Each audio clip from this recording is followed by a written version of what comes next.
Now it came about in the 3rd year of Hoshea, the son of Elah, king of Israel, that Hezekiah the son of Ahaz, king of Judah, became king. He was 25 years old when he became king, and he reigned 29 years in Jerusalem. And his mother's name was Abi, daughter of Zechariah. He did right in the sight of the Lord, according to all that his father David had done. He removed the high places and broke down the sacred pillars and cut down the Asherah. He also broke in pieces the bronze serpent that Moses had made. For until those days the sons of Israel burned incense on to it, and it was called Nehushtan. He trusted the Lord, the God of Israel, so that after him there was none like him among all the kings of Judah, nor among those who were before him.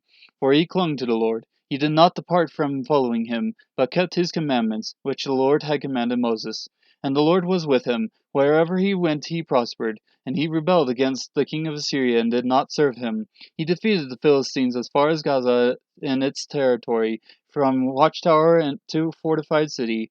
Now in the 4th year of King Hezekiah, which was the 7th year of Hoshea son of Elah, king of Israel, Shalmaneser, king of Syria, came up against Samaria and besieged it. At the end of 3 years they captured it. In the 6th year of Hezekiah, which was the 9th year of Hoshea, king of Israel, Samaria was captured.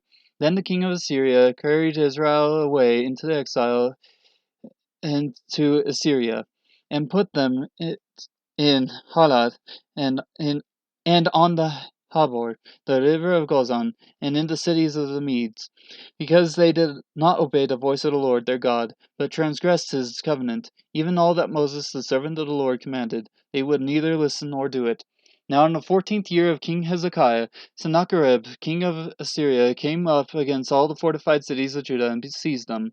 Then Hezekiah, king of Judah, sent to the king of Assyria at Lachish, and saying, I have done wrong. Withdraw from me. Whatever you impose on me I will bear. So the king of Assyria required of Hezekiah king of Judah 300 talents of silver and 30 talents of gold.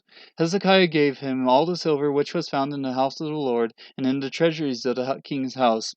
At that time Hezekiah cut off the gold from the doors of the temple of the Lord, and from the doorposts which Hezekiah king of Judah had overlaid, and gave it to the king of Assyria. Then the king of Assyria sent Tartan and Sardis and Rabshakeh from Lachish to King Hezekiah with a large army to Jerusalem. So they went up and came to Jerusalem. And when they went up, they came and stood by the conduit of the upper pool, which is on the highway of the fuller's field. When they called to the king, Eliakim the son of Hilkiah, who was over the household, and Shibna the scribe, and Joah the son of Asaph the recorder, came out to them. Then Rabshakeh said to them, Say now to Hezekiah, Thus says the great king, the king of Assyria, What is this confidence that you have? You say, but they are only empty words. I have counsel and strength for war. Now on whom do you rely, that you have rebelled against me? Now behold, you rely on the staff of this crushed reed, even on Egypt, on which if a man leans, it will go into his hand and pierce it. So is Pharaoh, king of Egypt, to all who rely on him. But if you say to me, We trust the Lord our God, is it not he whose high places and whose altars Hezekiah has taken away, and has said to Judah and to Jerusalem, You shall worship before this altar in Jerusalem. Now therefore, come, make a bargain with my master the king of Assyria, and I will give you 2,000 horses, if you are able on your part to set riders on them. How then can you repulse one official of the least of my master's servants, and rely on Egypt for chariots and for horsemen? Have I now come up without the Lord's approval against this place to destroy it? The Lord said to me, Go up against this land and destroy it.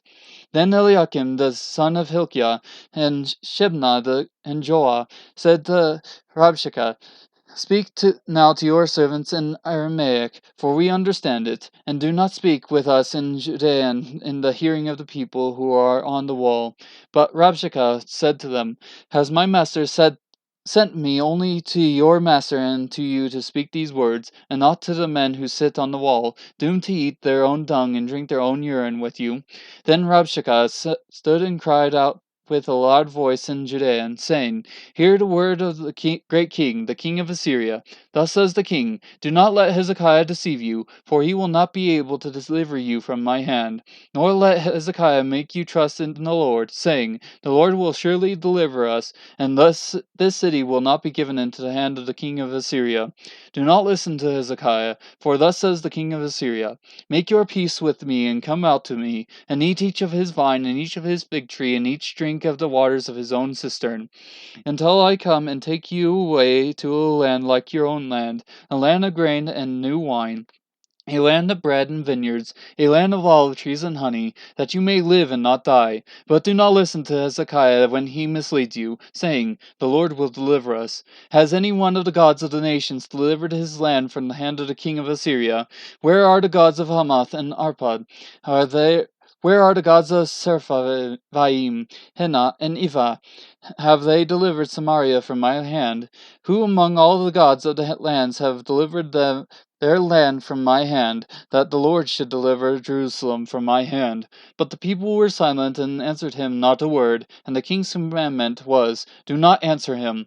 Then Eliakim, son of Hilkiah, who was over the household, and Shebna the scribe, and Joah the son of Asaph, the recorder, came to Hezekiah with their clothes torn, and told him the words of Rabshakeh.